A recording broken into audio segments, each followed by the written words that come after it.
হিন্দু ধর্মে সারা দেশে বিদেশে এই গুরু পূর্ণিমাটি পালন করা হয়।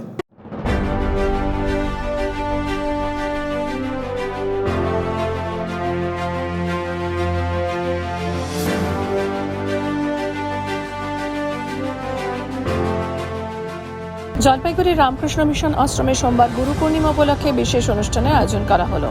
সমবেত জপ ধ্যান, বৈদিক মন্ত্রপাঠ, গুরু বন্দনা স্তোত্র, কথামৃত পাঠ, গুরুতত্ত্ব ও গুরু গীতা। গুরু পূর্ণিমার মাহাত্ম্য ছাড়াও এদিন রামকৃষ্ণ স্মরণাম, পুষ্পাঞ্জলি সহ অন্যান্য অনুষ্ঠান হয়। সমবেত জপ ধ্যান করান শ্রী প্রেমানন্দজি মহারাজ।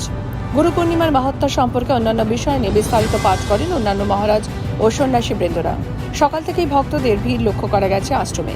বিভিন্ন অনুষ্ঠানের মধ্যে দিয়ে দিনটি পালিত হয় আজকের এই গুরু পূর্ণিমা।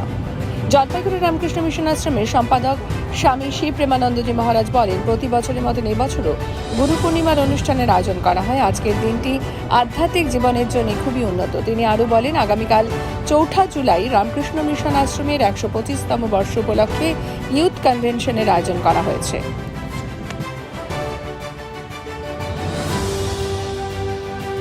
আজকে গুরু পূর্ণিমা, প্রত্যেক বছরই আমরা এই অনুষ্ঠানটি আয়োজন করি। রামকৃষ্ণ মঠ মিশনের অনেক সেন্টারে এই অনুষ্ঠানটি আয়োজন করা হয়। এছাড়াও হিন্দু ধর্মে সারা দেশে বিদেশে এই গুরু পূর্ণিমাটি পালন করা হয়। আজকে সকাল থেকে আমাদের এখানে মঙ্গল আরতি, বেদ মন্ত্র পাঠ, তারপরে আমাদের গুরু গীতা, গুরুর বন্দনা স্তোত্রগুলি হয়েছে। তারপরে বক্তৃতাগুলি, কথামৃতি থেকে পাঠ, তারপরে পুষ্পাঞ্জলি হবে, প্রসাদ বিতরণ হবে, এসবগুলি হবে। অ্যাকচুয়ালি হিন্দু ধর্মে গুরুকে সবথেকে শ্রেষ্ঠ স্থান দেওয়া হয়েছে।